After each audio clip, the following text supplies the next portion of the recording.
This time on Kawaii-Fi Radio, we accidentally kill off Tom from MySpace. Do you remember Tom on MySpace? Yeah. Where is he now? May he rest in peace. Well, he's still alive. Oh, well, obviously. Spiritually. We discover Lady Fafa is in fact a lady.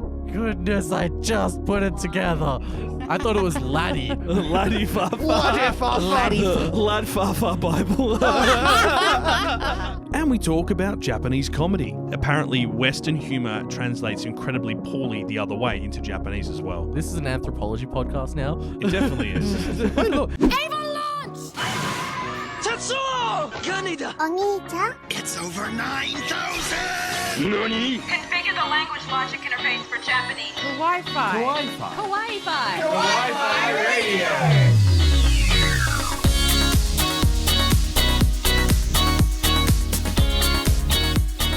Konnichiwa and welcome. You're tuned in to Kawaii-Fi Radio, the podcast we dive into the world of anime and manga every fortnight. I'm Kyle, and joining me are my Kenny, my Fafa, and this week's special guest, Aaron. Wait, Special guest? Well, You're a special person. Oh, I thank you. You're very I thought it was special just because to I us. was a little special. No.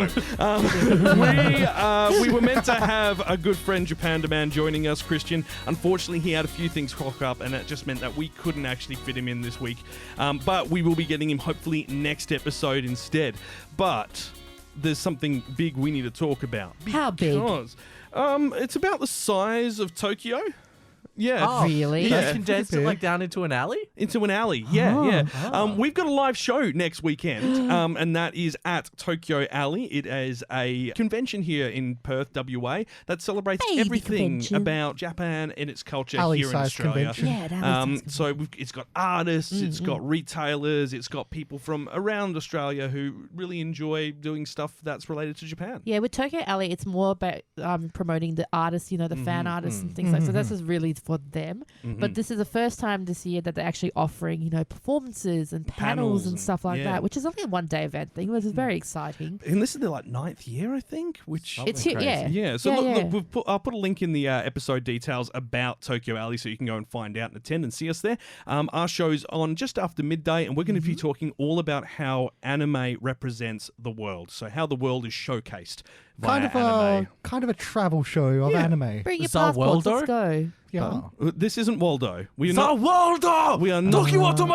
No. No. That went no. a different direction than I was expecting. Yeah, no. Really. But still somewhat relevant. Where's Waldo? No. No. Now, we're all a little bit hyperactive. We've had energy drinks this afternoon. This episode, we are talking about anime that makes us laugh. Now, this is from classic gags to witty conversations, and that, of course, means that this show comes with a mild parental guidance warning. Some of these shows do have comedy elements that play on relationships and intimacy, not in a explicit way, but in a way that might not be appropriate for younger children. Enough to make the whole "this is rated for parental guidance" actually literal. Yeah. This is consult your doctor or / parents before use. Yeah. And it was actually kind of tricky to pick a comedy anime, to actually come to the table with one, because I was thinking, okay, what's made me laugh? What is it? Kaguya-sama Lover's War. Yes. Right? Yeah. We've done that I to strongly death. considered it. I went, I can't do that. KonoSuba. We've Yeah. also done us to death. There's a lot there, and because of that, I decided to pick one that we've already talked about. We'll get into that right at the end. Now, if you are new to the show, please consider hitting that subscribe button and joining the Kawaii-Fi community. We're really happy to have you on board, and we're glad you're listening. You can find us on Spotify, Apple Podcasts, Google Podcasts, and most podcasting apps. We've got a cat, and we've got some a cat. videos heading to YouTube starting next week as well, starting with our live show. That we will hopefully manage to get this recorded properly this time. We had some technical issues during our last live show. Having a cat is very good for the algorithm. The internet loves cats. The internet loves cats. That is Not true. Fafa, though. She has very bad allergies to Yeah, cats. I was And so like does it's the only one- Aaron. Wow. Yeah, there we go. You guys are allergic to the internet. That's so sad. And you No. keep coming to my studio where there's a cat. Well, there's no other studio, There is Kyle. no other studio. Now, if you are interested in joining us and finding out more of the information we do put out, you can join us on Instagram, Facebook, Twitter, Discord. We've got a Patreon as well with exclusive content such as outtakes. And boy, were there some outtakes from the beginning of this man. episode We've before got the some good mics went ones. live. We're still got plenty to talk about this episode, but first, let's do this. I have no idea how old I am or where I came from. Nani? Ohio. Hang time! I gotta go! I have to know. Hooray! I did the thing. Oni-chan, nani wo miru? What we're watching. Well, we've all had plenty to watch this season. There has been a surprising litany of shows to watch. We were expecting a bit of quietness after the bumper season that we just had. No. We were wrong. Wow. And we actually have a video coming out in the next couple of weeks talking about that, a mid-season review. So let's start from the top. I've been watching 86. Which 86 watts. That's what it's called, 86. Oh. Isn't that the Wonder Woman movie? No, it's better. Not hard. Now, 86, we will not go into that. We're an anime podcast. We only talk about anime. We definitely don't go on tangents No, at you all. don't. Not at Ever. all. We have never been Ever. on a tangent, No, except for this one time At when we Bandcamp. went on a Pacific Rim? Yeah, we went to this full tangent about the set. Anyway, so 86 is a mecha anime, but it's a bit of an unusual mecha anime. It's essentially tackling almost racism head on. Hello. And Yeah. classism, Yep, kind of. racism, classism. Basically, it's set in a world where there is one. I think it's the Republic of San Marco or something like that, and they're fighting against an empire which is sending these autonomous drones to attack them. Now, they're like, oh, okay, well, we have not actually lost anyone in this war because our technology is so good, and our autonomous drones are also fighting back and doing quite well. Except those autonomous drones are piloted by people. The thing is that these people who are of the 86th precinct are not considered human. Huh? Yeah, it's very reminiscent of 1940s Germany. So this Yeah. particular, unless you have light blue or white hair and a certain color eyes, you are not considered a citizen and therefore not human. Yeah, I remember Oh. starting this anime and like they were showing shots of this city full of like these silver-haired, tall, pretty people. I'm like, good lord, it's a city full of anime protagonists.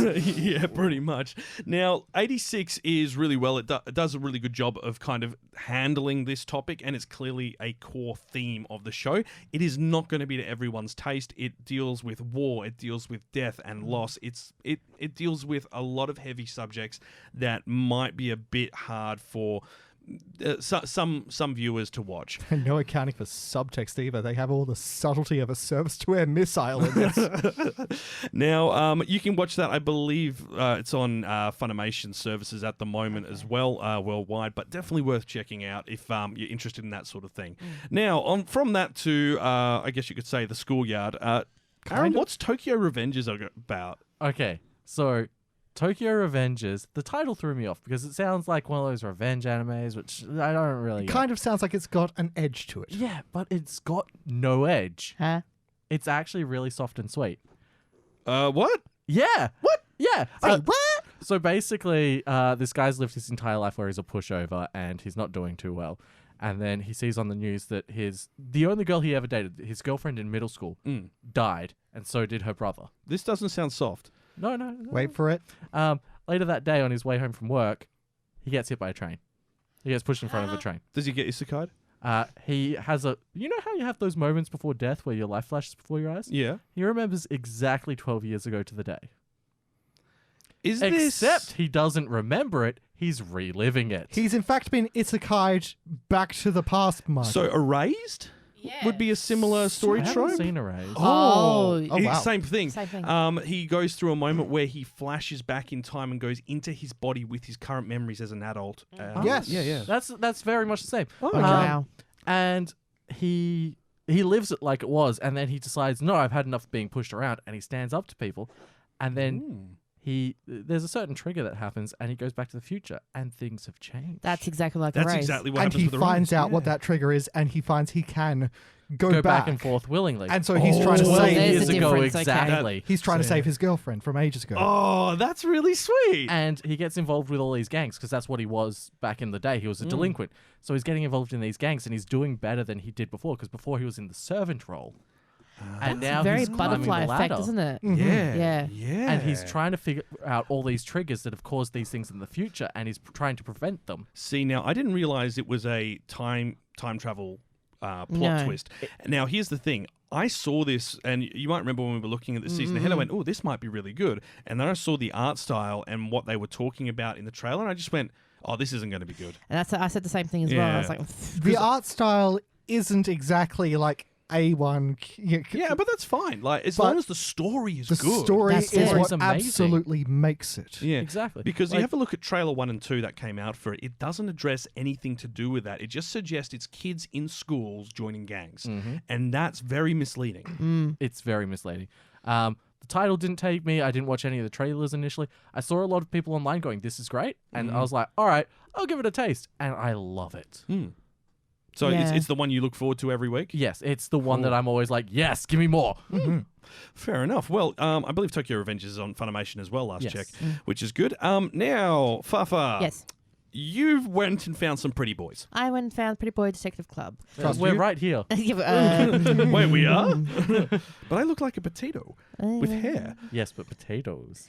I'm not going to go too much into it because I've only just watched like a couple of episodes because I was very curious about it because, like you were saying before, with the whole art style thing being poor and stuff, this one does the complete 360. This art style is Really up there? holy moly, it's up there. Hey, 180. 360 is coming back to the same point. well, yeah. Well, yeah, 180 is the opposite direction. 360 is where you're doing a full, like, I'm going to have to do another take. It's when you do the second Xbox. It's the Xbox 720. That never happened. Never. We never go on tangents. Okay, so 180. Yeah, no, this is what really captivated me, and it was straight away with that first episode. It's just beautiful. You can see it from the poster and everything. Though. Yeah, This the is trailers very and everything. pretty. I was like, because I remember like, Pretty Boy Detective is going to be one of those animes, and one of my friends and I was like looking through trailers and like trying to find something to watch, the Yeah. season. Yeah. And we came across this, and I was like, actually, this looks pretty good. Like, I might give this a shot. And I started watching this last week, because and it's pretty boys, and they Their want eyes to be are known like bugs. as pretty boys. Now, it's not. I thought it'd be like an Oran High School Club. Kind of Yeah. hits a little few notes on that, but it's not like that at all. The you just see the animation, the comedy and stuff like that is just very well done. And I think each episode they have probably a different art director or whatever it is, because you can see the differences between like the stuff. How odd. It really, like, you can see it. First episode's very like stylized and beautiful art and stuff like that. Same style throughout the whole thing, but I think the way they do it is just a little bit different. So they kind of take a slightly different approach each episode. I think they do, yes. Okay. I mean, by the looks of it, it's been running as a light novel. No, not even a light novel series, a novel series. So it'll be interesting. There's only going to be 12 episodes of it. Bishonen Tanteidan, which is the Japanese title. I've probably butchered that. Hooray. It's been done by Shaft. Yeah, there you go. Well, if it's a novel and not like a visual novel or anything, that would explain why the style's changing. And like you're saying, It'll be very interesting to see. Well, look, that one, that is on Sundays at 2 a.m. Well, that's So- why it's your Monday evening watch. Yeah. But no, who's up at Sunday I'm 2 gonna give a.m.? this- yeah, 2 a.m. Not me. Hi. Fan sub people. Oh, yeah. But in saying that, I'm definitely going to keep giving this a go. I just like the art. That's pretty much what's keeping me on. What's the writing like? I mean, it's about detectives. What are the mysteries like? I can't even explain. It's just more like just seeing the boys kind of interacting with the main protagonist type of thing. The The boys. boys. So what Because I'm, they're the typical rich boys as well. So it's like, that. what I'm getting from that is like, quick, boys, we've got a mystery. We can't go yet. We must pose for this Literally. photo shoot. Well, not photo shoot, but it's just, you can see that when you watch it, you're going to be like, oh my God, yeah. Because there's one character that literally, because he's got beautiful legs, he's always going to be wearing shorts from now on, kind of thing. Jesus. Yeah. Okay. Well, definitely worth checking out. Once again, I believe that is also a Funimation Yes. one as well. Now, over to Kenny. Shadow's House. Yes, I was going through a few of the ones I hadn't seen, trying to pick something to sort of bring. I was going to go with Mars Red for a bit because saw a couple of episodes. Yeah, I want to do that as well. It's pretty intriguing, but then I went on to Shadow's House and I do not want to stop watching this. Now, is this the one we were talking about last season? Yes. This is Yes. one where It's all vampires. Yeah, the creepy house thing. not quite vampires. This Sorry, Mars Red is vampires. I was Shadow's gonna house. say. Sorry, Was the doll? Shadow's yes. house is Yeah. the doll thing. they yeah. are living dolls that are like put into service for looking after a house full of living shadows. Yes, that's right. And this was a Clover. This is Cloverworks, yes. Cloverworks, yeah. Mm-hmm. And everything about this, from its opening to its closing to everything about the foreboding atmosphere, if you read enough like Gothic Victorian literature, you know that bad stuff is going to happen very soon. There's a lot of strong undertones in it, which are really kind of cool, actually. Yeah, it's these servant dolls. The master that they're meant to serve as the face of this master, because these shadow people don't have faces, so they have to be the representation of them. Creepy. And there is consequences if they don't do it right Oh. for both the shadow and for the doll. And there seems to be a whole competitive game going on. Now, we're going to let the cat in because he doesn't like being left alone and the house is empty. Is he actually coming in? Is it screaming? Oh, yeah. Oh, that's a nice cool breeze. Hey, Oh, little it's one. nice. It's cool. Ice cold. But What's cooler than being cool? ice cold. All right. But yeah, I'm Hey, you wanted comedy. I'm bringing it. Okay, anyway, sorry, Kenny. I'm only 5 episodes in at the moment, but this kind of brings me the same sense of like intrigue that the first season of Promised Neverland did. Before that let me down. Yeah, I'm hoping we don't get like basically another situation like that. But I have hope for this one. I thoroughly recommend this for anyone who wanted that whole mystery intrigue itch scratched. Well, I was going to say as well, Shadow's House, from my understanding, also has is based on a series of manga. Yeah. So they have an existing groundwork for it, and it's not an external producer or team on this one, unlike there was with Promised Neverland 2. So hopefully they will stick the landing, if you will. Can we talk about the fact that we're actually halfway through the season as well now? Yeah. Holy hells, we are halfway through We the actually season are already. halfway through. Yeah, and that's why we have a video coming out discussing the sleepers. The cat has joined the team. Hello, Liger. Very, very cute little kitty. Photos on Patreon or OnlyFans. Now, Only kitties. only kitties. kitties. This cat Now- is naked. To your eternity. No. Yes. No. Yes. No.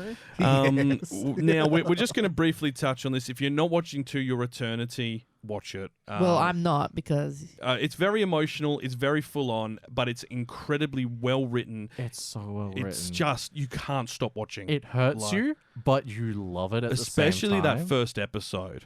Dude, Oh. the first episode and the recent episode Mhm. just... 1 and 5 are just... Oh. It sets, like, the first episode really sets the tone. And then you see the opening at the start of the second episode, and if you look closely at all the visuals, you're like, oh yeah, we're in for a lot more hurt. You Yeah. can see what's coming, but you hope it doesn't. You really do. Okay. I don't know. It's the way this thing is so emotional, and the way that it can create a character that makes you feel this way so quickly. Oh, yeah, that scene. I laughed a lot at that, though. I laughed a lot, and then later on I was like, Yeah. Anyway, To Your Eternity on Funimation as well. Check it out. Definitely worth There are viewing. ads for it on Facebook for like if you like click a lot of Crunchyroll links. There are ads for it on Facebook which show it as like this heartwarming journey of a boy and his dog. Liars. Cthulhu. It's not. this got a dub. No. Not yet. Actually, I don't think there's been much dub this season. So I don't far, think so either, actually. We know about it. My Heroes had its dub. Obviously. What was the other big returner from this season? Mars Red's got a dub. I know that. Yep. Yeah, the Mars Red dub is it's interesting, but we'll talk about Mars Red. Fruits Basket dub as well. Obviously, yeah. And I think Zombieland has a dub as Yep. well. So there's the 3 big dubs: My Hero, Fruits Basket, Zombieland, and then but of nothing course, else has been announced. Well, I has it? think it's because they're still playing catch up for the past 2 seasons. True. Yikes. So I mean, like we saw what happened with Wave Listen to Me, Right. where they said the dub was coming, then COVID hit, and then they just dumped the entire dub at once. It wasn't a weekly yeah. release, and I think we're going to see that for quite a few shows Well, that'll be missed. Due to the fact that everyone's still recording from their houses as well, I think that's a big issue too. it is. So But we will see. Okay, well, let's start. Now that we've talked about sad things, let's start talking about some funny things. Some things that, well, that make us laugh. make- My face. I was was too so perfect. ready for that. I saw you lighting it up. I was like, okay, yeah. Now's the time to do it. Kawaii-Fi radio. I think I watched that as a kid. Oh yeah, I remember that. Back Catalogue. Yes, we're dumpster diving into the back catalogue today. Not really dumpster because these shows are all on higher than 7 on most ranking services out of 10, and that tells you a lot about what we've got here.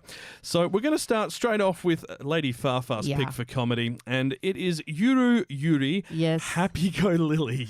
I don't know why they bothered to call it that because the Japanese title is just Yuri. Yeah, that's it. So go Say that figure. 10 times really Comfy fast. Yuri. Yuri. There we go. So, I mean, I'm so talented. Deep wow. I could have picked lots of shows for the comedy thing, but you wanted that one show that you'd always go back to when you it just makes you knowing you're gonna laugh regardless. It's a light in your life for when you're not feeling that good, and it's just I needed that laugh. For me, it shouldn't just be like one moment like the Niseko. Oh, bit. the moment in Nichijou, yeah. This has to make me laugh every episode. Yeah. Laugh out loud. Well, I mean, to be fair, Nichijou is meant to be a rom-com and it's trash. Yeah, but that's your style. It is. Well, it and is, I actually. read the entire manga and I will now never read it again or It's talk about terrible. it again because the ending is terrible. And then you moved on from that to Domestic Girlfriend. Which also had a terrible ending as Yeah. well. But look, my taste in romance manga has vastly improved now. yeah. I just look for girls that bully boys. But we determined that was a lie. Let's go back to the anyway, show. back to Yuri. What is Yuri about? So basically, it's about these 4 friends who are a part of the amusement club, which used to be the tea club. Okay. But the great thing about this show is it's not only just the core 4. They have other co-friends as well that play a big part in this show. Like So you've got the core You 4, got the core 4. and then like another And 10 then supporting side characters. they kind of separate the 2 of them. Two of them will go to their other friends, and the other 2 will go to their friends. But they always seem to come back together, especially the core 4. I had to show the boys one episode because I thought they would have watched it. I mean, Aaron, you I watched did. it. Yeah, you watched Aaron it. watched it. I watch everything in the lead up when you guys go, oh, this is what I'm bringing. I'm like, all right, let's watch some of it. I've seen bits of it It's from all its way memed back. everywhere. It's meme to death. When was this made? What? So this ran from 2011 Yeah. till 2019. It was done by Studio Doga Kobo, Yeah. who we've heard from in recent years, and they do a lot of good stuff. But they're also one of those studios that picks up some of the weirder shows as well, like the mobile phone adaptation games and stuff like that. King's Raid. Yeah, that sort of stuff. Yeah, and that wasn't them, thankfully. But they can be hit and miss. There's 40 episodes if you include the OVAs as well. Otherwise, Yikes. just a standard 36. And I mean, episodes. it's got a manga, but it's on hiatus at the moment as well. Yeah. So that's probably why they haven't actually done any more other seasons and stuff like that. Well, I've got a lovely summary here of Yep. Yuri. As after a year in grade school without her childhood friends, first-year student Akaza Akari is finally reunited with second years Funami Yui and Toshino Kyoko at their all-girls middle school. During the duo's first year, Yui and Kyoko formed the amusement club, which occupies the now non-existent tea club room. Shortly after Akari joins, one of her fellow classmates, Yoshikawa Chinatsu, pays the trio a visit under the impression they are the tea club. It is only once the 3 girls explain that the tea club has been disbanded that they can convince her to join the amusement club, a group with no purpose other than to provide entertainment for its members. Yeah. Which tells you exactly what this is about. Yeah, it's just- Nothing. It's the great. Seinfeld of anime. Except good. Except very good. Except no mystical hallway. Except no problematic characters. Well, okay. Problematic characters, yes. Yes. Hilariously problematic characters, Oh, yes. definitely. Kind of, yes. No offense to those that like Seinfeld. It's not my cup of No. tea. But the great thing about the show is, like, even from episode 1, you're bursting out laughing to Yeah. the point of tears. Like, Literally in that first 15 seconds. Yeah. I mean, It's- we showed Carl a bit even when they're like in the movie theater, and he just absolutely lost it. He was just laughing his head off, and it was just Yeah, little what was that? gags like that is just perfect. Yeah, what was that whole bit with the movie theater again. Oh, 'Cause they're trying to yeah. reflect on Akarin's life and see how they can like make it better, and they come up with all these little clips. They're just And like, they you sort know, of you- make a and they make it superhero worse. movie. Yeah, pretty yeah, much. yeah. I love how most of it starts off actually accurate because Yeah. she is the protagonist. Yeah. And then it's just like, it starts becoming silly, like, women fall from the sky. And you're like, Yeah. Okay. And it's like, but she's not shaken by anything. It's like, okay, fair She enough. finds fair a magic sword. Yeah, Okay, just- cool. just Yeah, it's just like, okay, guys, this is getting a little bit chaotic. And look, that is something we should mention. Like, the two we're talking about in this segment in particular are chaotic anime, part of that chaos culture, which we will be doing a full episode on later on down the track. Yeah, we'll But go- this is like an entry level chaotic. Oh, yeah. Oh yeah. Just So, sort of like- like a bit like, what was it? The cute girls doing cute things. Lucky Star. Yeah. Was Yeah, kind of there you Or go. Azumanga Daioh. Oh, as Azumanga well. Daioh, where well, I wouldn't call Azumanga Daioh entry level No, I wouldn't. chaos, but Okay, it's well, it close. was it's- my I was going to entry. say, but it's close to it it. has a bit of chaos to it, but mostly those things are just sort of brain-meltingly cute. Yeah. I couldn't adorable. watch them. They were just so Yeah. nothing. What I also like about this show is the animation style as well. Yeah. Yes. It's sort of like it's almost pastel. Yeah. Pastel. Pastel. However you would like to say it. Yeah, it's Um, very soft. It's soft. It's not going to burn your eyes out, which No. is something I mentioned in our video that's coming up. Like, you don't want one of those shows where you literally have to follow that age-old joke rule, or sit in a room that's brightly lit, and Oh, you know, like the old school anime. yeah, it's like otherwise, you Brightly know, lit and you'll- away You can from just the say TV. back arrow. back arrow, yeah. I mean, okay. Yeah, it's like compare it to Little Back space Arrow dandy. or Sailor Moon, something like that. The color palette for this is very, very. It's sort of Smooth. watercolor-esque. Yeah. Yeah. I think it'd be the easiest example. It's so strange. It really stands out for the fact that it absolutely doesn't stand out. Now, there's something we do have to mention that Yuri, despite its title, is not a Yuri anime. However, it does have Yuri themes. Right. And especially for the season finale of season 1, Oh, I yeah. believe definitely has Yuri themes as part of its I comedy mean, gag. it's always through the show, but they never really like have the action, so never, to speak. It's never inappropriate. Right, till it gets to that last and well, episode. even that last episode, the way it's presented is for the comedy value as opposed to anything else. And the punchline is just Oh, glorious. it's so good. Well worth sticking around a full season for, I reckon. And this I'm is the gonna thing. turn This to is a show that you actually just binge watch because it's just so good. Yeah, highly. This is like my 5 out of 5 anime for comedy, hands down. I will recommend it to everyone, even just as a show you put on in the background. It's just funny. But you know what? This is the one show that never got a dub, and I'm like, Yeah, and it's I'm got really 3 seasons. 3 seasons. This is one show I really think deserves a dub, and I've always thought about who would be the best characters, and I can just even like visualize it in my head. Would it be a Funimation dub, or would it be a Sentai, or a LA. LA? Yeah, I I feel an LA dub would do good. I think it would be a good LA dub, but I feel like Sentai would just probably.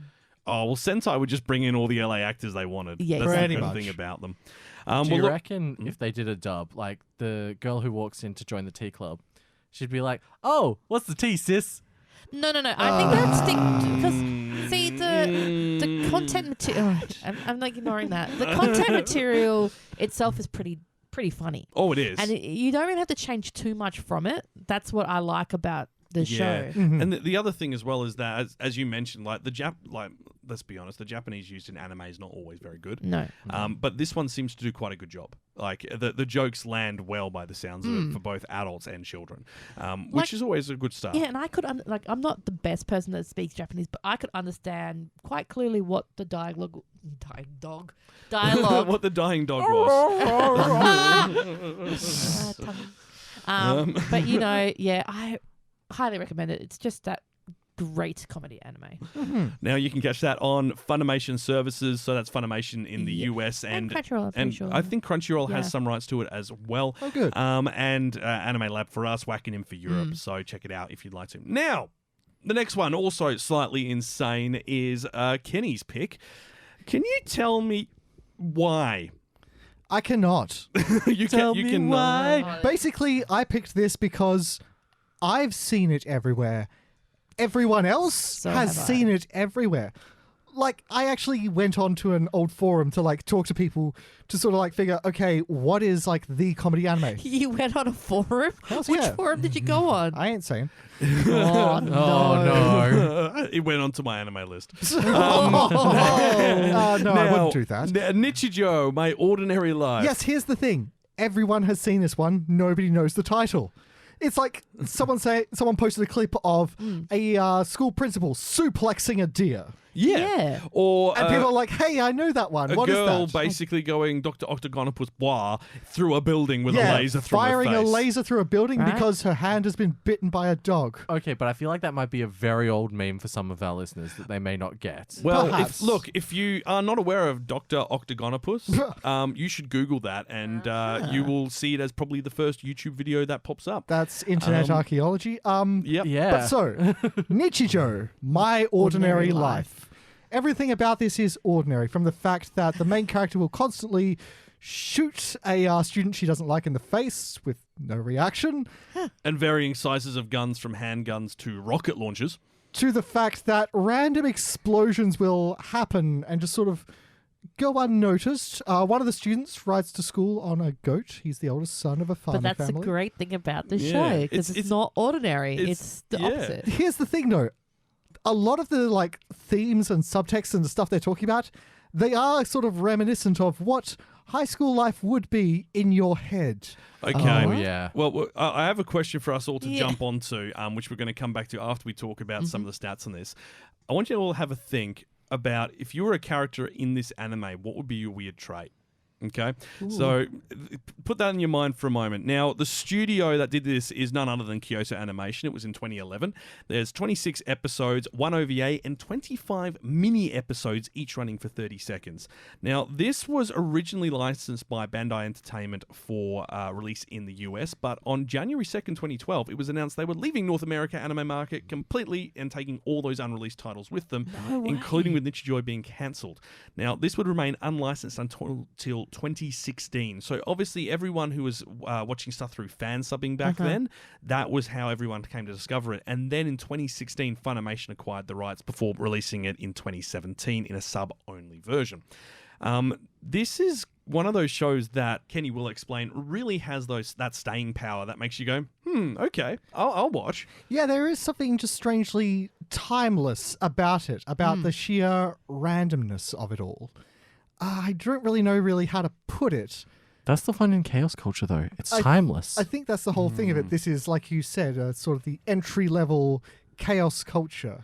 Well, this is like the just sort of random thing that you watch in the background. So, My Ordinary Life focuses on the daily antics of a trio of childhood friends, high school girls Naganahara Mio, Ai Yuko, and Minakami Mai, whose stories soon intertwine with the young genius Shinonome Hakase, her robot caretaker Nano, and their talking cat Sakamoto. Yes, they're part of like a side plot. There's the robot caretaker who wants to be considered human, except for the fact that she has like a wind-up key in her back. The 6-year-old genius inventor who made her, and also made the bandana that allows their talking cat to talk. You see, even when you're explaining it, it just sounds absolutely It ridiculous. sounds bonkers. Yeah. Except it's also very, very wholesome in wholesome its own bonkers. ways. Okay, well... But here's the thing about the main characters that you mentioned as well. You, Kyle, might find them very reminiscent of one of your favorite titles, Daily Lives of High School Girls. Oh. They fit the character archetypes to a T. See, I was tempted to bring that up this week, but I just don't think I've given it enough time. How do you mean? Because it only came out last year. But a lot of this show, like, I feel like almost you compare Daily Lives of High School Girls to Nichijou, there's somehow a lot of crossover, almost like Nichijou was like a sequel to it, almost. Ah, that makes sense. I mean, like, they are written to be that kind of absurdist group of girls doing silly things. Yeah, it's that they both sort of like set the same notes, the same character archetypes, and similar story beats, except that Daily Lives of High School Girl doesn't blow anything up that often. Yeah, it just goes a little bit strange. in Indeed. a good way. Now, the story focuses on the lives of these 6 as well as the people around them, including the school. So these are the many normal and insanities of their life, such as walking to school, being bitten by a talking crow, spending time with friends, or watching the principal suplex a deer. And they are all normal days in the extraordinary daily lives of Nichijou. Now, I've given you a couple of minutes to think about this. What would be your weird character trait? Whether you're for example, we have a genius inventor who's only 6. We have a wind-up doll girl who looks like a normal human except for the giant winding mechanism in her back and She also explode. she has special features. If you wind the key, her toe flies off and explodes. Yeah, we have a talking cat. We have a manga artist who will violently protect her manga. We have a girl who seems to be prone to getting hit with everything, including flying objects and salmon. Salmon, yes. Yep. And, we have a teacher who seems to be the only person aware that the world's weird. So, who wants to go first? I would come to school on a goat. That's already a character. No, I would have a second goat. I would have a goat chariot. Would you make your goat battle the other goat? Yes. Pokemon battles. Battle goats. It's like Battle Battletoads, goats. but It's like battle bots. I don't Yes. really have like a fight music here, unfortunately. Dun, I can dun, hear- dun, dun, dun, dun, dun. Round 1, fight. Fatality. All right, Fafa, have you got a thought? Come back to me. I'm trying to think. All right, Aaron? Okay, this is sort of to do with Kenny's thing.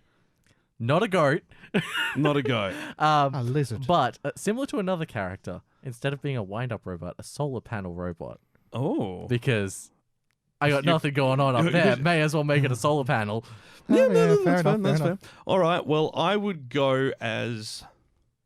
I would be a giant lizard that acts like a human, so walks and everything, and no one acknowledges that they're a lizard. Oh, so... Do you wear like a face mask as well? Like one of those Like a medical really masks? bad mask, which clearly is just sitting on my nose. Hello, yes, human.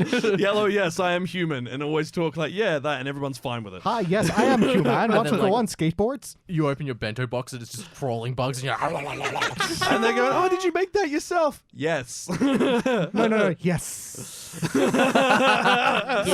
So basically your character would be like a member of the Illuminati. Reptile. Yeah. Yes. Oh, so The you know Mark reptilians. Zuckerberg. Yeah. He's my good friend. I added him on Facebook. Do you remember Tom on MySpace? Yep. Where is he May now? he rest in peace. Well, he's still alive. Oh, well, I'm just saying. Spiritually. It's like, jeez. Unless Zuckerberg saw him as competition. Of course he did. And assimilated him. I know what mine would be. Okay, Lady Fafa. My character would be, I would walk, every time I walk through a door and there'd be some of my theme music would play. You'd be like Sakamoto. It'd be like, Okay, but what would your theme music be? Ikanai Borderline, of course. Borderline. No, Ikanai Borderline. Ikanai Borderline. Borderline. Oh, I know that. Remind From me. across. Oh, from Macross. Yeah, okay, Oh. yeah. I thought you were going to say a Love Live song. No. I mean, I was could like- have. Yeah, sure. But for me, Or would you have a playlist depending on your mood? yeah, actually, probably Oh, true. Did you Yeah. just have a whole band following you round and everyone Actually, that would be ignores fun. them? Yeah, actually, yeah, Yes, no, a no, no. mariachi band? Can we get that? I'll go one better. I'll have Waters following me. I'll be like, Do the test! Do the test! Do the test! I'm just gonna play a bit of the Study for the test! Ikanai Borderline here. Like, just imagine you walking go to into the chorus room. bit. That would be my bit. Yeah. I can sort of see you slow walking to this. Down the Just- hallway? Slow-mo. Yes. We'll jump ahead. Oh, we are so getting a copyright claim. I don't If care. we It's don't- worth it. Talk over it. And it goes like, get. But yeah, that would be like, I was just thinking like, what would be my, because I was like, oh gosh, it's a bit boring, my one. And I was like, no, wait, I love music. I love idol culture. Yeah. You This can would be already me. sort of imagine the kind of character that would have theme music walking into a room. They'd be this just ultimate pillar of confidence. I love this already. I'm just Let's write an I'm anime. seeing you in Pillarman like theme. I'm just imagining you walking into like the classroom. You've got Yeah. like one of those leather sort of Yakuza style biker jackets on, and then that's bumping behind you, and everyone's like, "Oh, it's just Fafa." Yeah, it's just Papa. Oh, hey, how's it going? Yeah, you just hear it going past and Oh, I quietly didn't go. even It's hear like, you there. Hey, she was in the room. Or like people like just cracking the UOs and the pen lights coming through. No worries, there's Fafa coming through. It's all good. This is normal. We see this every week. Okay. And so, Kenny, are you really sticking with a goat? Yes. What I'd if you were also- a goat man? I'd also have to dress as a Roman emperor and come in on the chariot. See, I like the thing Roman is, Emperor though, part. Yeah. I And you can have see to him have doing someone that. constantly trying to assassinate you. It's the Roman way. Oh, That would be great. So, like, you have to kick Yes. them out the window, and the teacher's like, "What happened?" And everyone's like, "No, Don't Wait, worry. no, I was going to This say, do they is wear part- the togas? But no, that's the Greek Well, they have a This is formal Sparta. Romans had it as well. This is Sparta. Kenny in a toga. Toga, Take that toga, image in your head, toga. people. Actually, I've been working on an art piece that's Toga from My Hero Academia in a toga. Oh. Yes. All right, see. Well, we need to talk about what's been making anime news. We'll be back in a moment. 9つ話がある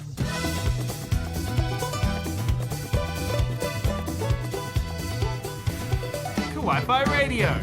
Tonight on Anime Communique. Great story, compelling and rich. Nothing brings ratings up like a little controversy. Are you sure this wouldn't play when you enter a room? No. Okay, just the three of us then. Just the three guys. At the All same right. time. We're back to the music. We get to be Farfar's stands in the corner. Just All I've triple ever JoJo wanted. it. All you've ever wanted. Okay, now Anime Communique, as always, plenty of news kicking around.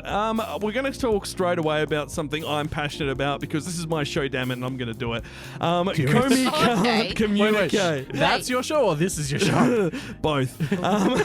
So Komi Can't Communicates, the romantic comedy manga that's been running since 2016, is getting a anime this October.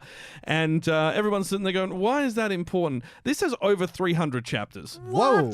Yeah, this thing's huge. It's being produced by OLM, you might know from Pokemon in particular, yeah. and a fair few other obviously ones kicking around. I didn't realize this, but OLM, I thought it was, but I wasn't sure, was originally called Oriental Light and Magic. Yeah, so As same in studio. connected to Lucasfilm's Industrial Lights and Magic? Not connected to Industrial Light and Magic. So this was their name, and it goes quite a long way back. I know that at least. But they decided to rebrand as OLM because they are predominantly an animation studio now. So Sounds like there's a story there. there is. We'll have a dig at OLM one. We'll do like a studio and focus on OLM at some point, I think. Yeah, I good would to have me. guessed it stood for other language media. Wow, that's actually... Yeah, that's a thought. But I mean, for them, it wouldn't be because I know, but like for the rest of the world. I thought Yeah. it meant one love, man.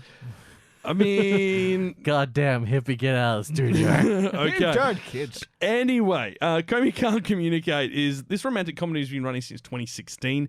It is huge. Everyone has wondered why it hasn't had an adaptation up until this point. It's arguably much larger than, say, Uzaki-chan from last season or Nagatoro from this season, and a lot of the other ones as well. It's kind of dwarfs them with the amount of circulation it has. So- And yeah, I just watched the trailer earlier this morning. It looks beautiful. Yeah, well, it's OLM, so it will be really well done, and they've really captured the characters perfectly. So I've been reading this manga.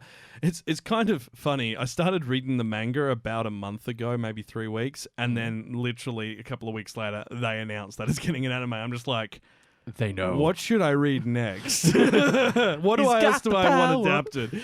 The story is quite straightforward. Timid Sedano is a total wallflower, and that's just the way he likes it. His name actually is a pun on Just Another Guy, which is kind of funny. Every character in this show, their name is a pun. All that changes when he finds himself alone in the classroom on the first day of high school with the legendary Komi, the school's beauty. He quickly realizes she isn't aloof, she's just super awkward. That's why she doesn't talk or respond to anyone. Now he's made it his mission to help her on her quest to make 100 friends. Here's the thing. The school is full of nutcases. It actually... It seems to be a trend. Its selection criteria is to collect the strangest students in Japan and put them in a single school. No, this is still a So- trend. It's like Danganronpa, but weird kids. Yeah. I guess that's probably Oh, the that's- the nearest I could get to, yeah. Does that work? I don't know, Danganronpa. We still I've haven't watched it only yet. watched the first one, and it's like the elites in each of their areas. So it's like selecting only the elite weird kids. Yeah, I wouldn't say it matters if they're elite. So there's a yandere who they literally go through a whole story arc of, she wants to be friends with Komi, and therefore she's going to capture the main guy and hide him in her closet so that she can walk home with her.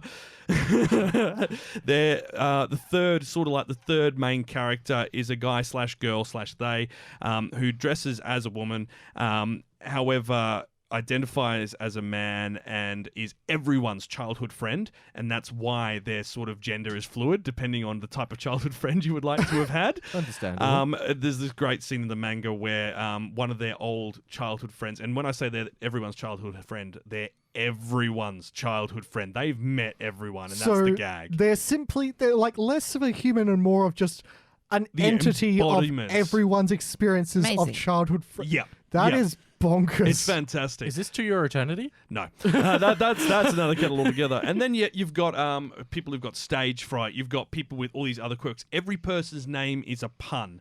And like we won't necessarily understand it in English until they do a proper translation for it. So there might be some additional reading, or maybe they'll do little flashcards explaining the joke. I'm not sure. Or maybe they'll find a guy who likes shovels and stuff and call him Doug. Oh, that'd be great. Can you dig it? I can. No, look, I wasn't going to, but well done. Yeah. That It was the follow-up. It was the follow-up that made that. Bravo. But that's coming this October. Now, on that note, we need to talk about one that's not for the kiddies. This is Made in Abyss, and the anime is getting a second TV anime season in 2022. Please, no more.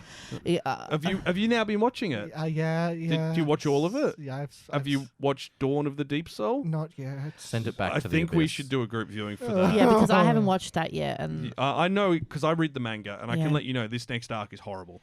so for me, this was the most groundbreaking anime to come out in recent years. Oh, it's phenomenal. It's won beautiful, but goddamn award that came out that year. Mm. The soundtrack is, I can't even begin to describe how epic that soundtrack is and how it actually gets you emotionally and things like that. But The everything about visuals- it is just so Dark. tragic and terrifying. I found myself crying a fair few times Oh yeah. in the first season. And it actually kind of scarred me a little bit because it was just that last, I think the last 2 episodes of the first season. Last we- two are really heavy. Yeah. Everything about it is heavy. Because you put yourself in that position as well. Like, I find that mean, Made in Abyss, you kind of get into those Yeah, characters. you feel like you're the third character along for really, the ride. Like, yeah. And it's so deceptive the way the character Right? design is. They're made to look more innocent, cute, wholesome. Look, I mean, let's be honest. And then they're thrown into the literal rings of Let's hell. be honest. I can say one word to you starting with M, and you will both cringe. Do it. Mitty. Yeah. Like, this is not a comfortable anime at all. It is the polar opposite of it. It's not horror, but it is grotesque. What would you classify? Because you're right. Psychological thriller. Yeah, okay, there we go. Suspense? Lovecraftian. Lovecraftian, yeah. So basically, the whole idea of Made in Abyss, there's an abyss which has been found on an island in It's the just been middle of made. the ocean. It's not made. It was just there. It's just there. just a hole that goes down and down and down, and every ring, like every part of this thing, is a different ecosystem. Now, this is where I always wondered about Made in Abyss. Is it more like the idea of a purgatory type of thing? Well, that's the thing. There's a lot of theories online as to what it actually is. Everyone has a theory about it. There's nothing official. Right. I think it was Giguk or something. Gigurk, yeah. I think he had this whole theory that the abyss itself is alive and conscious somehow. Yep. I believe that. There's And a theory draws going people around. into it. Yeah, it's like it The is an mother, entity yeah. which, is bringing things to it. But the ecosystem inside it's awful. And the second season is one of the lowest levels that people have explored. And that suggests, and the way they phrase it, it suggests it keeps going after it. And we thought this was the bottom level. It's not. And where they are in the book suggests they're about to go to the level below it, which we have no information on. There's no maps. No one's ever returned from it. The ride never ends. In Yes, because fact, you can't actually return, can you? no. So there's a very weird thing where it, the further down you go, the harder it is for you to come back up because you get head spins, nausea, the equivalent of the bends. The the bends, yeah. However, the bends affect your body to the point that you will, bleed and other horrific body dysmorphia could happen. So it's really full on. And here's what I think's the kicker. There's an RPG game coming next year for Steam, Switch, and PS4. Absolutely not. Yep. That's going to be how I take this in. I think I'm not will. going to watch the show. I'm going to play the game. I'll join you. We could do it. We could do it. I'm out. Count me out. Let's do it. I'll watch Yeah, for I'll the watch you sick guys, but I'm fascination of it. not doing it. No way. See, I'm reading the manga, and that means that I stop on each page and see that image for Actually, a while. You know what? You guys are going to be playing that. I'm going to be playing the Yuru Camp VR game Yeah, that's nearby. comfy enough. Okay, cool. Because cool. that's a thing now. Yes, We're just it splitting is. up, going in opposite directions. You know what, though? The fact that we did the movie, I haven't seen it yet because, like I said, I'm quite traumatized. But I'm going to watch the season 2. Well, I was going to say, should we do like a Kawaii-Fi extra and watch the film? Because obviously it's not going to be a film we can talk about for kids, so we'll put that on the Patreon. Yes. Yeah. Yes. Well, Let's do it. it won't be in the next month. We will let you We've all got too know. much going on at the Yeah. moment. Give us money, we'll give you extra content. Yeah. Now, KonoSuba season 2 dub has finally arrived. Now for something completely different. Yeah, season 1 dub actually came out in 2019. Season 2 dub was meant to be 6 months later, then COVID hit. Yikes. So it's now out on Crunchyroll and select Funimation services such as Anime Lab. Film's also out there on Crunchyroll and dubbed, so you can finally watch the entire thing. Season 2 is fantastic. Oh, it is. Yeah, it's if we hadn't already talked this show up so much, we would be talking about it You today. know. It's one of the funniest isekai animes ever. It's funny because this should have been one of our comedy animes we should be talking about in this Except episode. that we talk about KonoSuba at All the every time. possible I opportunity. know. So the plot of KonoSuba. Yeah. It's an isekai gone wrong, Yeah. but it's funny. It's just Stupid goddess. Yeah. Useless goddess. Now, but we've mentioned plenty about KonoSuba. If you don't know about KonoSuba, have a look. It's great. It's great. Well, the dub's coming out, so that's perfect. You know what? And the dub is very good as well. the dub is exceptionally well Actually, done. very, very good. Now, moving on from dubs, new Dragon Ball Super Why? film. Because course there must be Dragon more. Ball's amazing. Come on. As I Sorry, said, you are outvoted here. you're out of the fashion club, Quinn. That is an ancient reference. We all saw Broly together Yes, You know we what? did. Actually, Broly just landed on Netflix as well. It Yes. a while ago, wasn't it? No. Well, last no, it's week. been on Funimation for a while, and now it's on Netflix. okay. Yeah. So Dragon Ball Super Broly was 2019. 2019, yes. 2018 Japan Late release 2018, and 2019 February release in Australia and international. Now, yeah, because 2018, yes. it was literally the third episode of this podcast that we went and saw it. Okay. Oh, really? Yeah. Yeah. Wow. Now, now that Broly finished, there's been no more Dragon Ball. Yeah. The manga has continued, Dragon Yes. Ball Super Has manga, it but really? that's not Yeah. written by Akira Toriyama. It's written by someone under his supervision, similar to Dragon Ball GT, Yeah. where he has had impact. Speaking of comedy, You know, where fact where that he exists. he's had input into it, but is not the controlling creative director for it. That's fair enough. So this film, we don't know if it will follow anything from the manga, which is currently going through, and I think just finished actually the Galactic Prisoner arc. I could be wrong on I that. think they finished that and they started another arc. I'm Yeah. pretty sure. Now, there's actually a statement from Akira Toriyama which is shared to fans. It says, an all-new movie since Dragon Ball Super Broly is currently in the making. Just like the previous films, I'm heavily leading the story and dialogue production for another amazing film. I really shouldn't talk too much about the plot yet. Just be prepared for some extreme and entertaining bouts which may feature an unexpected character. We'll be charting through some unexplored territory in terms of the visual aesthetics to give the audience an amazing ride. So I hope everybody will look forward to the new film. This is interesting. This was also announced on Goku Day, Mm-hmm. which is the 9th of May. So Go-Q, so 5/9. Oh, Yeah, fun little there you go. factoid. Okay. Very fun. But yeah, look, this is going to be interesting as we learn more about it. There is literally no synopsis, no title. Nothing. All we know is it's out next year. And All I there's know an is it's hyped those unexpected. Dragon Ball fans up crazy. Look, I mean, I know exactly what Dragon Ball is. Yeah. Like, I'm Yes. under no illusions that is the greatest anime of all time. And someone will always go, "Oh, it's the best thing," you know. And like Yeah. you see all the people arguing about, like, you know, yeah, but can he beat Goku though? It's like I don't care. Remember those times when they I used to don't fight with like care. Naruto versus Dragon Ball? Those wars. I'm like, come I on, was in guys. those wars. Oh my lord. It's like, look, I guys. was there. The answer is the Jump Heroes game. Yeah. Like, there you go. It's That's literally whoever you want to win. Just Exactly. Stan Lee said that in an interview. Yeah. Did he It's- really? Yeah. When it comes to those hero mashups, Yeah. it's whoever they want to win. Yeah. Fair. And I think that's fair as well Yeah. because you can change a situation to any setup. It's a fictional story. You can make You can anything do whatever happen. you want. I mean, to be fair, there are rules within a universe that a universe has to be governed by. Otherwise, it simply falls apart and just becomes pointless. But the problem is most of these universes' rules are incompatible with each Exactly. That's So- kind of the whole thing. They are their own sets, their own establishments.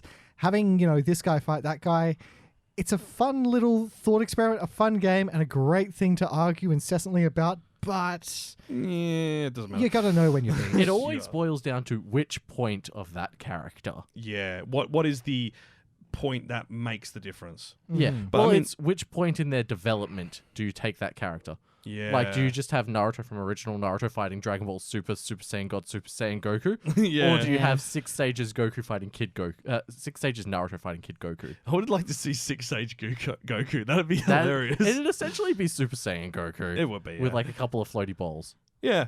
So Super Saiyan.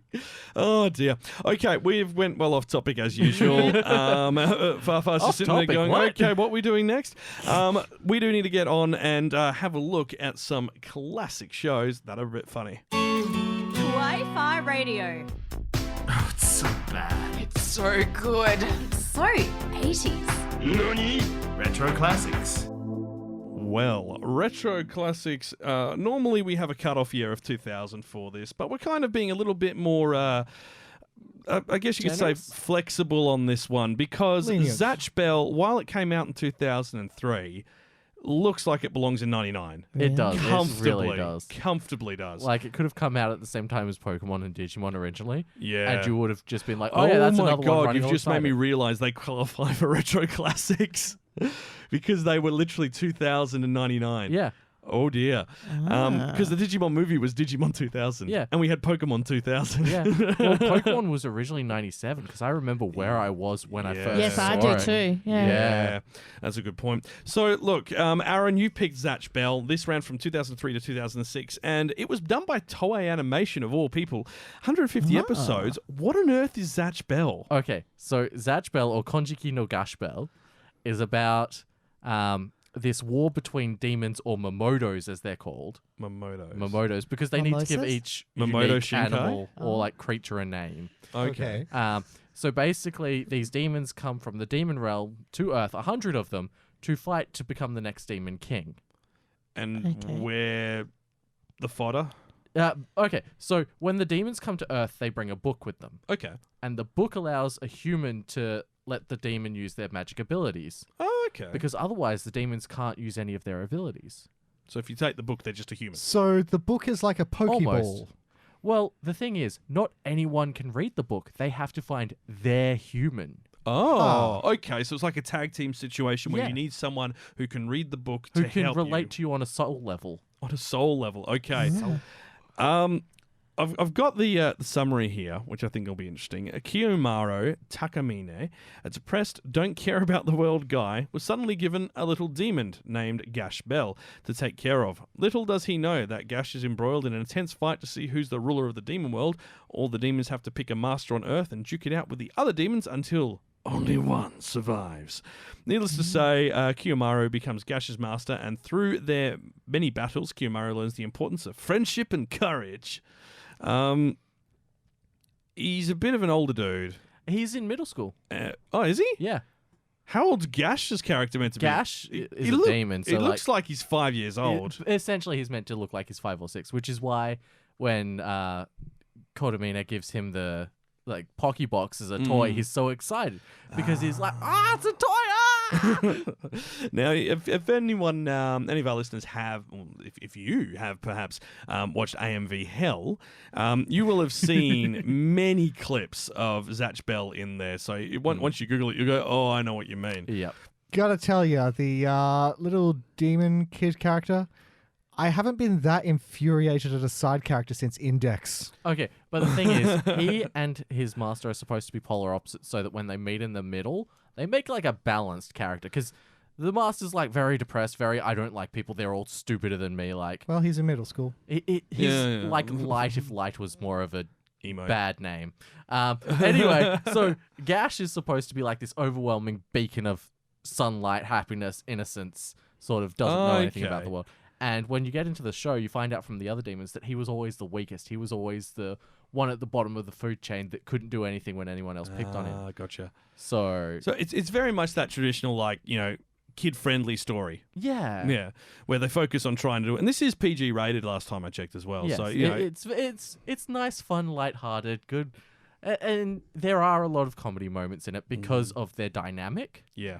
And then seeing how they alter. And then some of the songs, like there's a song about melons later on, where they give an enemy a melon and he's like, it's so delicious. And he starts singing very melon and marching back and forth and just screaming that he wants more melons. Wow. I thought the Chaos Culture episode was further ahead. We Yeah, I had know. 3 bits of insanity. I don't...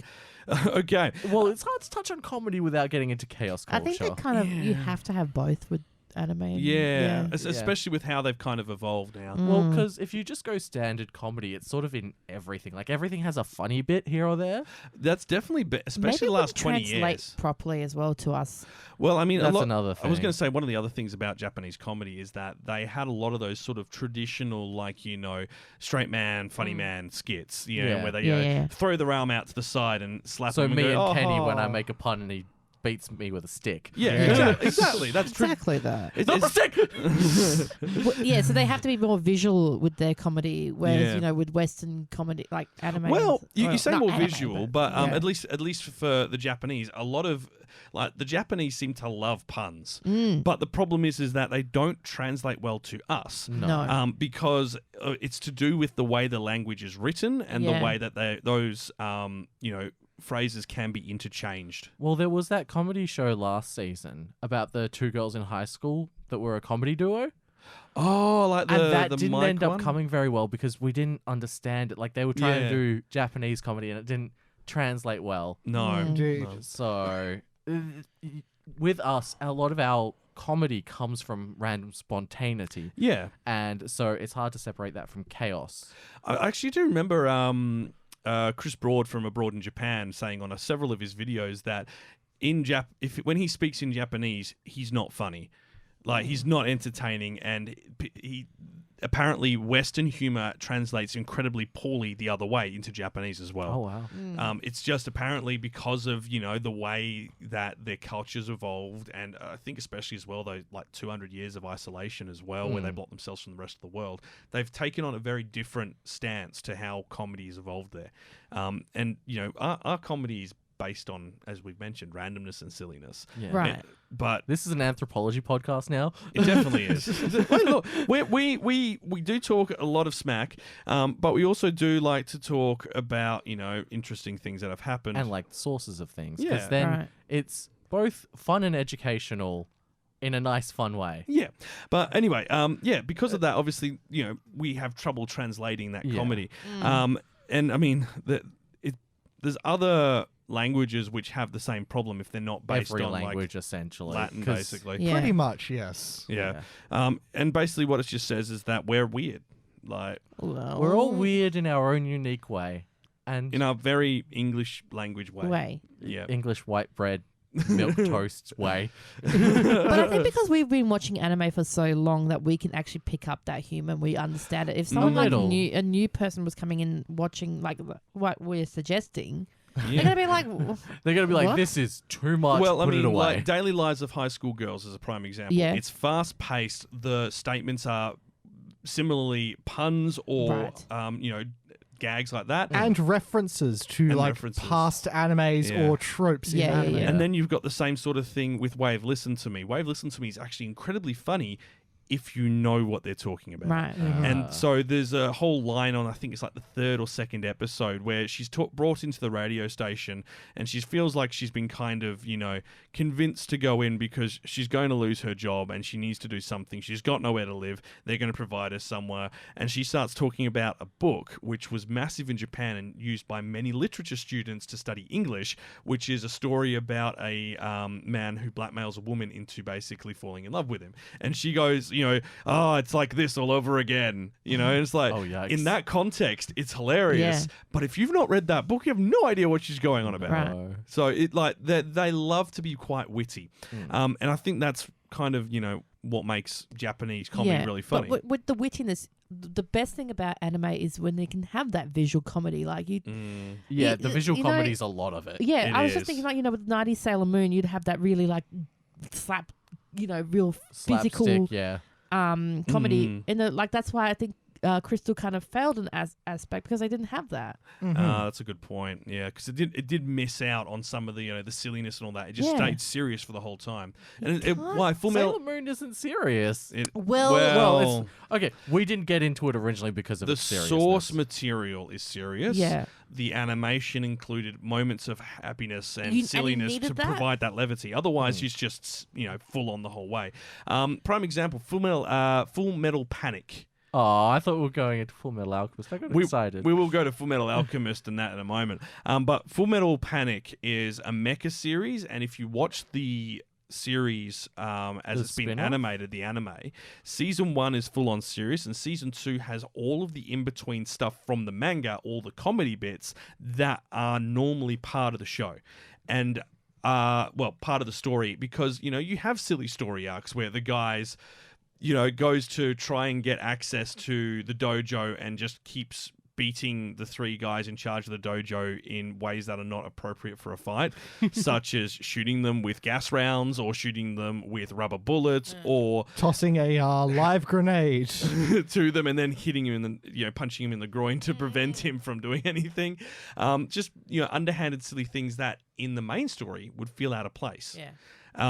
And that's as you mentioned, Fafa, like we're so used to having shows with comedy intertwined into them, even if it's just little bits. Like Marvel does it for their films as well. Right. And that's it's what we're used to seeing. It's very rare that we do get an anime which focuses just on the comedy itself or just the seriousness you couldn't itself. make an anime that is just comedy because it's too much. Pop Team Epic? Oh no. Ooh. Say too much. I refuse to watch that. Really? I You need a refuse. balance. I've watched enough of it to know that it is not my cup of tea, and I'm one of those people that can't deal with cringe humor for starters, and that just to me. So you didn't watch Dino and Gal? No, I dropped Dino and Gal faster than if it was a they're piece very of It hot was similar. lava. just weird. Yeah. I couldn't abide it. I understand that these are appealing to the Japanese comedy sense. That's the thing. And that's the thing. But they're not my cup of tea. I mean, we've had this before. I remember you, me, and one of our prior hosts, Coco, sitting down to watch Asterix and Obelisk. There was a live action version of those, and that's that's an old French comic book. Right. So just Turned into to a clarify, you've got the original Asterix and Obelix comics, you've got the Asterix and Obelix cartoon, and then there's the live action films that French cinema make. Yes. And so they were funny. They had all these little interesting jokes, but then they also had a lot of bits which they were obviously, meant to be left open for the audience to have a laugh at. There were those great pauses, but we were watching going, what did he just say? Yeah. There Now, you go. Coco, who speaks French, was sitting there giggling Because because she's got French heritage. There's a certain joke there. There's a certain cultural context to these jokes that we simply didn't get. I mean, it would be like, our culture, the Bogan culture and things like that. We would find it absolutely, essays, we finding that funny. Well, You comedy explain is it to a entirely Jap- yeah, subjective. exactly. Like each person's got different taste in comedy. So if you are one of those listeners who's going, I hate everything you've recommended, I'm sorry. Yeah, I'm You're just not our kind of funny. But you know what? I think we You are funny in your own way, and we Yeah. appreciate that. But everyone's got different tastes. And you know what you should do? You should go to our YouTube and write in the comments What comedies you recommend? But Yes. I think we all recommend. Well, we're coming up to yours in a minute, but we all recommended something that kind of targets everyone, really. Sort of. Yeah. Like, I mean, a broader audience. Look, let's be honest. Zatch Bell definitely not going to be for everyone. No. It's definitely Aaron's style with like Yeah. the partner Fair. duo dynamic. Yeah. I think it's for people who grew up with Pokemon and Digimon. Right. As you Yeah, said. like Yeah. me. And Well, I did, and I haven't watched it yet. And so. like Kenny with his like really out there thing, which is, you know, Yeah, Nichijou is for like the people in high school who like the lol-so random humor. Yuri is is straight up comedy. Mhm. Yeah. Yeah. I wouldn't say Slice it's like of life straight up comedies. I wouldn't say Just it's like a gag purist comedy. comedy. Yeah, It's yeah, like yeah. it's girls' humor comedy Yeah. yeah. Mm. because you're a girl. Because Well- you got cooties. What? Let's. Faff as a girl? There's that button. Is that why they're called Lady Fafa? Wow. Oh my goodness, I just put it Mind together. blowing. thought it was a title all this time. I thought it was Laddie. Laddie Fafa. Laddie. Lad Fafa Bible. What would that Bible contain? I don't know. Recipe for haggis. It's Haggis everywhere you get burned by the bees, bunny. No, we're moving right along. Scottish Idols? No. Kenny. Kilts everywhere. I just call Kenny Carl. Oh my goodness. Oh, this it's is all gonna good. be bad. All right, It's so okay, look, we're all from South Park at this we are at stage. this point. So I'm going to go back to one which is kind of what introduced me to Japanese humor, and that's Ranma Half. Yes. Now, we Okay. have mentioned Ranma Half probably about 40 episodes ago, so I think it's well and truly time to kind of bring it back out and throw it in everyone's face. So Ranma is one of those shows that was written in the 90s and was a breakthrough success for anime internationally. Ran from 1989 to 1992, 161 episodes. It was actually cancelled after its first season because they just basically ended up having it as Sport of the Week.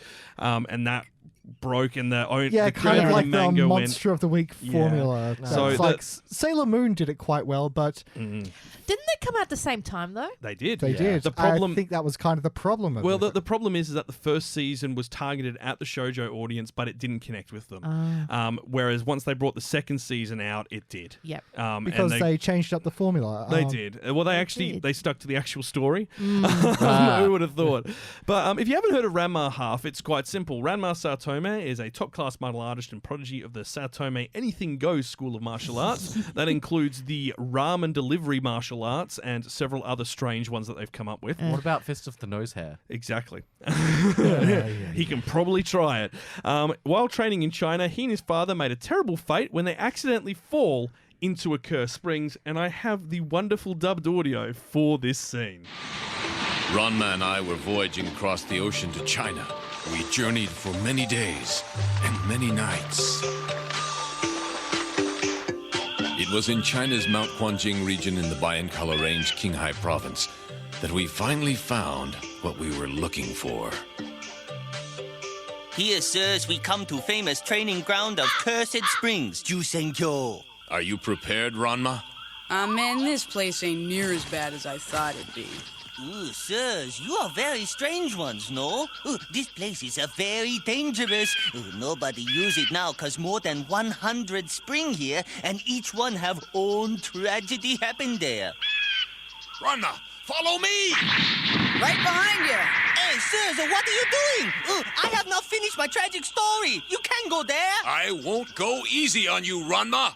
That's just the way I like it. Please, sirs, very bad you fall in spring. Hey, Pop! What's up? We done already?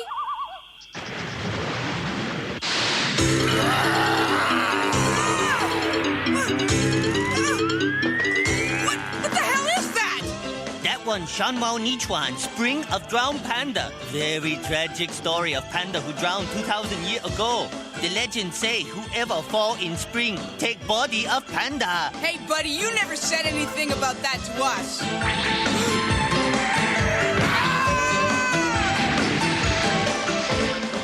Oh, too bad you fall in Nanyichuan. Spring of Drowned Girl. Their very tragic legend of young girl who drowned in spring 1,500 years ago. Now whoever fall in the spring take a body of a young girl.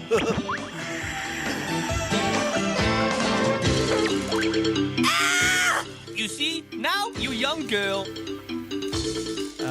Yep, and they are not the only characters who end up in those springs. Was that tour guide Uncle Roger? That's what I was gonna say. I was expecting him to start talking about MSG. or the correct way to cook rice. Yeah. Why are you rinsing the rice? Uncle Roger don't sad. care. Part of the comedy aspect of Ranma is the dub. Is Look, so tragically good. For a 90s dub, it is surprisingly entertaining. Oh. Did we give this the warning ahead of time? What warning? What this is rated? No, but Fair we point. did state at the beginning of this episode that these aren't all for children. Ranma, it depends on region. In the US, it's rated R17. In Australia, it's MA15. In the UK, it is MA15. In Europe, it is R17 as well. And in Japan, it's MA15 equivalent as well. Rating systems are not for everyone. Consult your doctor This is the before one use. we were talking about at the beginning of the episode when we're like, Yeah. As well as Yuri, because it has those themes too. Look, so Ranma 1/2 is so you're probably used to seeing it as Ranma and then the half single. The actual official pronunciation is Ranma 1/2. That's what they market it as. I always thought it was Ranma half. I thought that too, as well, but that's the official Ranma over pronunciation. Ranma over 2. Ranma times 1 over 2 times 4 over 3. What is Kingdom Hearts. What is the square root of Ranma? We're not going there. It was That's a different serialized in podcast. Weekly Shonen Sunday from August 1987 to 1996. It was written by the incredibly talented Rumiko Takahashi, who has written so many phenomenal mangas and anime over the years. And she's still going at it too. Oh, yeah. You cannot stop this lady. She's poor. Can't stop me. To be honest, I now. think she's like almost the equivalent of like the female Tezuka. She revolutionized the shoujo genre, really. It's a very big claim, call. but I'd say it's a worthy one. Yeah. I mean, she's probably one of the most, celebrated internationally and in Japan. Well, So that's the thing with Ranma is that was the breakthrough anime for international audiences. Like, it wasn't like we knew about Speed Racer and all those and stuff like that. Yeah. But to really, obviously Sailor Moon, but they got all that dub treatment with the Canadian. This was properly done as anime, like not just like It didn't get like the Deke for kids changeovers. Could you imagine that though? Can you imagine them trying? It would I never kind work. of don't want to. It would end in disaster. Absolutely. But look, this story revolves around Ranma, and as you heard, him and his father falling into a hot springs. After this has happened, if they're splashed with cold water, they turn into the girl or the panda, and when splashed with hot water, they turn back into their original selves. Yeah. Turns out other characters in the books go there. A girl called Shampoo, who's a martial artist, falls in and turns into a cat. Yeah. And his main rival, who is useless and has no sense of direction, falls in and turns into a pig. And it's a little teeny piggy. So cute. Yeah. See, I've seen clips of it, but I never understood the relevance of all those characters. Now you do. So when Ranma turns into Ranma-chan, he goes from having black hair to red hair. And it's probably one of the first sort of shows that Western audiences saw with them playing with gender. Yeah, it probably was. It's now that you've mentioned all the different animals people turn into, I'm wondering, does this have a crossover with Fruits Basket? I knew you were going there. I knew it. Coming. No. It does not. And this also came after Fruits Basket. Oh, seriously? Sorry, no, other way around. Fruits Basket came after Ranma. Oh, yeah. Well, in regards to what Kyle said, do you reckon they had a gender gander? What's a gender gander? It's a play on words because the two words are very, very similar. That was no. That one fell flat. Never mind. That fell very flat. That one fell so flat. No, Sorry. No. Look, it's getting towards the end of the podcast. My comedy's juice I'm running sitting away. here going, oh yeah. Yeah. Yeah, we're very my sorry. apologies, everybody. But yeah, this is that show. Even I do a bit of a rewatch every year. In fact, I've got like a little lounge room, and I've obviously got my DVDs and stuff. But there's one DVD collection that will just sit next to my other TV, and it's Ranma. Oh, really? Yeah. So I've managed to find like the DVDs. Very hard to find those DVDs. I was going to say that they are like on my list of one of the like DVDs or like, oh my god, how lovely would a Blu-ray release be? I think they will never do it because They it's too won't, hard and the quality of the... I was going to say they can't because one, they sold most of the cells, so they don't have them, and two, it would have to... Maybe they could do if they did like an AI upscaling. Probably. They sort of could probably thing. get away with that, but even still... And yeah, it's very hard to get. Like, I managed to find the Madman original releases and stuff like that and get the movies. I remember watching this on VHS on the Yeah, big so do freaking I. tapes. And I remember, back when Kyle was young in the early 90s to mid-90s. Blockbuster and Video Not Easy. Blockbuster Video Easy. Planet Video in watch Mount out. Now, Video. everyone who's listening who doesn't live in Australia and in fact Perth, Planet Video was basically Perth's hub for the north of the river, and it was Elephant. Was it Elephant? Yes. Video The south one of that the was river? in Vic Park? No, the one that was around the corner from here. Over in Bicton. Jumbo Video. Jumbo Video, yeah. So Jumbo Video and Planet Video were the two video Niche market lease stores which actually had all of the random international videos. So they wouldn't just get in the blockbusters and the cartoons. They'd get foreign language films in. They would get anime in. They would get some of the random stuff that you just couldn't get anywhere else. And the Planet Books place next to it would also get in all the manga stuff as well. Yeah, exactly. It's like this was our sort of cultural center in Whatever Perth. happened to those buildings? Planet Books is still going. Planet Books is still going. Planet Video so Planet Video was a massive store. It is now a Mexican restaurant. Oh, really? So that's Guzman y Gomez. They Yeah. moved down the strip and then got to a smaller store, and they now just deal exclusively in books, posters, and physical objects. Obviously, because it's a lot harder to kind of lease stuff now. Yeah. And we had like one of the last blockbuster videos in the world. We actually did in Morley. Yeah. So ours was the second last, I think, and then the last one was in the hometown where Blockbuster started. And now there's Netflix. Yeah, but I went to I went to Planet Video, and I'd watched a couple of months before. I'd watched Castle of Cagliostro. So I'd seen Castle of Cagliostro. I'd been watching Dragon Ball. This was before Neon Genesis came on TV as well. So this was about probably 95. Wow. Yeah. This is even way before that. Baby Kyle. Yeah, baby Kyle. I think I was like 12. What's the math? I can't be 95 because I was over than 10. No, it was 2000 something. The dub? Not the...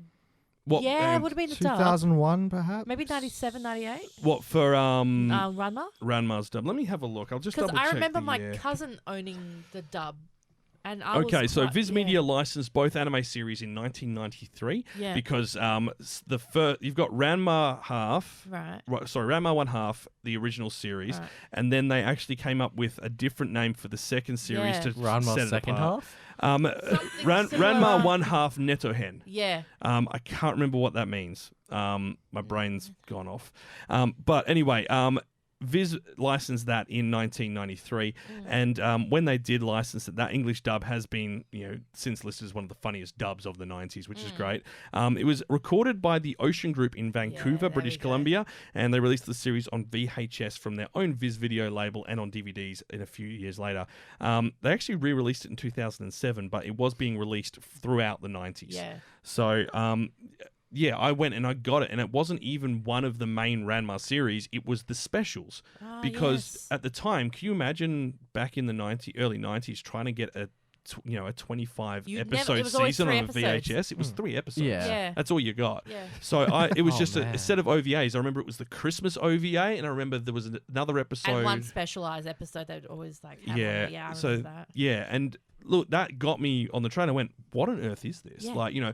Castle of Cagliostro, and it's a film. Yes, okay, it's Japan's equivalent of our films for kids here. And then I watched that, and I went, this is not for kids. No. And then a couple of years later, discovered Neon Genesis, and then, this is not for kids. This is not for kids. Yeah. And went on from there. And this is one of those shows that just kind of... It sticks with you. It sticks with you. Yeah. I just find it hilarious.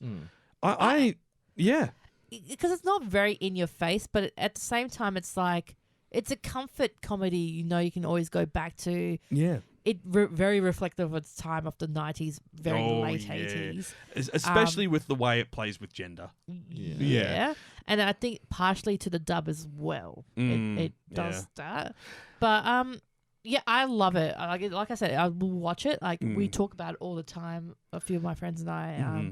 It's that one anime that you always go back to. Yes. I mean, it's not one of those animes which is timeless, but I think it's one of those animes that... It's not timeless to the sense where because it's aged It very badly. It's historic. But it it's is historic, a peek yeah. back at what things were. If you ask any mature-aged anime watcher, like people who were watching anime in the 90s, because I know there's a lot of babu anime watchers that are like, what's a Ranma? You see, I didn't watch anime in the 90s really, apart from maybe like Sailor Moon, like the real normal, like the Pokemons and stuff like that. Well, I more was in the 2000s was where I really got into We talked about this way back in the day as well, how anime was just so not as accessible as it is these days. No. It was so niche and so underground. You had to look in the strangest We didn't realize places we were for watching because Speed Racer's anime. Yeah. But we watched See, it. like for me, I think it was like the core period where I discovered anime and where it was starting to become accessible. Was for me, at least, 95 to 98. Okay. With Cheese TV and stuff, right? Mine was definitely we had noughties. Cheese TV, and then also in the what do you call it? The actual stuff being released in video shops, and because we lived down the road from directly down the road from Planet Video, and also the crazy sort of like happenstance stuff on like SBS and stuff like that. But that was more like 2005, 2004, 2005. No, so that actually started in 98. You're kidding? Nope. Yeah, so they I caught all of like I caught all of Ghibli's works as sort of like a marathon thing on SBS late at night. So if you have a look at and having worked for SBS, I had a chance to have a look through some of the historic archives while I went over to the Sydney office, and there's a lot. Wow. There is a lot that probably actually predates us looking at it 98, which we just didn't even realize was there. See, this is where I'm like, why can't they just bring it back to TV, like on a Saturday night kind of thing? Like, you know, they do. I mean, they do on Friday nights with SBS World Movies have been doing Ghibli things every like week or so these days. Really? Yeah. But I'm talking about, you know, like the shows we used to watch. Like, I know ABC here in Australia does on the Friday night. They show a couple of anime. So here's the thing. Occasional My Hero Academia, I think. The rise of streaming services meant that our generation in particular no longer do appointment viewing. We want and that started slowly changing in the 2000s when we got video recorders, when you could start recording stuff, and When then we got LimeWire. That's how I got my anime. True. Yep. Remember remember the viruses. Many viruses.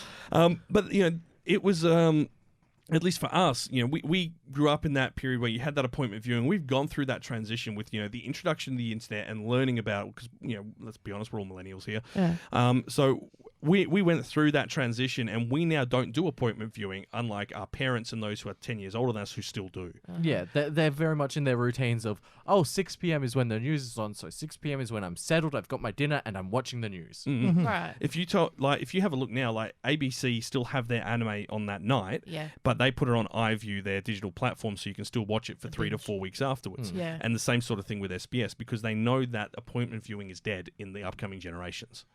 So but you've got to play both sides. Exactly. Of the so you can still catch it regularly. Yeah. It's just that we don't see it because we're not those type of viewers anymore.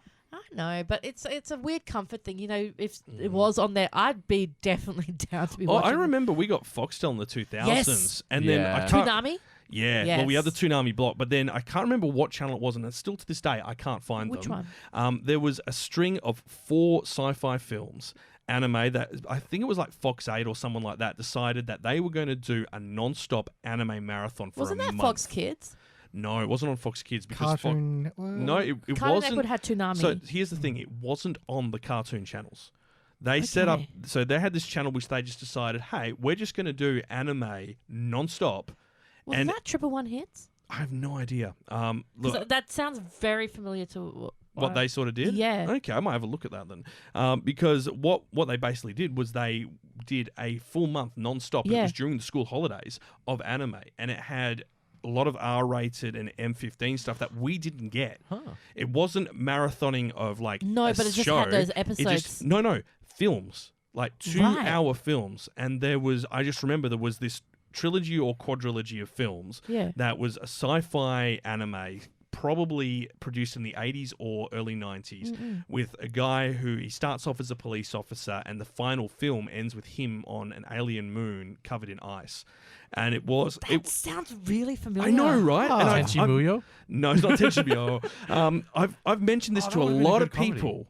Tenchi would have been a good comedy. We'll just have to do another comedy episode. No. Comedy 2. Comedy 2. And on Electric that one, Boogaloo. we'll also probably go on to crazy tangents as well. We will too. But yeah, but you see what I mean? Like, I've mentioned this to so many people from our generation, and everyone goes, I remember that, and I have no idea what it's called. If anyone knows it and they're in Australia, please let us know, because that's going to Even bump if you're me not out. in Australia, if you Actually, know a yeah. sci-fi movie that sounds similar So to that. it probably was released in the 80s to the 90s. Right. It's quite violent. Starts off in a police station. Male main character, female side character. Yeah. Someone is murdered in the first 15 minutes, and the Wait. story takes off from there. Yeah, I do remember this. I remember watching this. Kung Fury. No. That's not animated. And on that note, Kawaii-Fi Radio.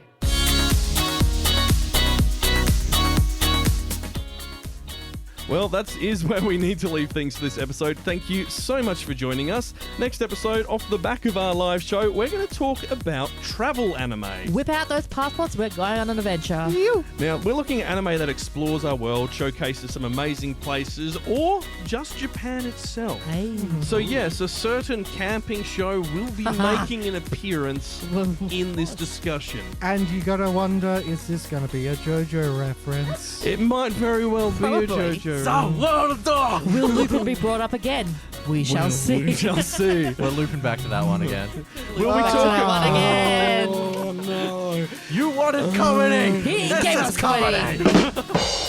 Now, we are also going to try and film our live show properly this time. So that will hopefully be on our YouTube in the coming week. I'm so excited for next weekend. We'll also be dropping our first proper YouTube video too. It's our first ever mid-season check-in. We're going to tell you about 5 shows worth checking out that you might not be watching. Ooh. And I think we've mentioned all of them on this podcast aside from one of them, which is just me having my own creative input. Oh, yeah, onto okay. that one. That's secret content. Yeah, this is not Kyle behind tent. a paywall. Kyle tent. Oh no! Oh, he's going camping. I'm not. Okay. Back to that again. Okay, hey. Comfy Kyle. Now, if you've enjoyed what you've heard this episode, make sure you hit that subscribe button to get alerts for our future episodes. You can find us in almost all podcasting apps and over on YouTube. And hey, if you are enjoying what we're doing and want to support us, consider joining our Patreon as well. You'll get exclusive content and outtakes and us being silly for probably about 5 minutes a week. And Only 5 minutes, Kyle? there's a bit more than that, let's be honest. Wee bit. Well, look, that adds up.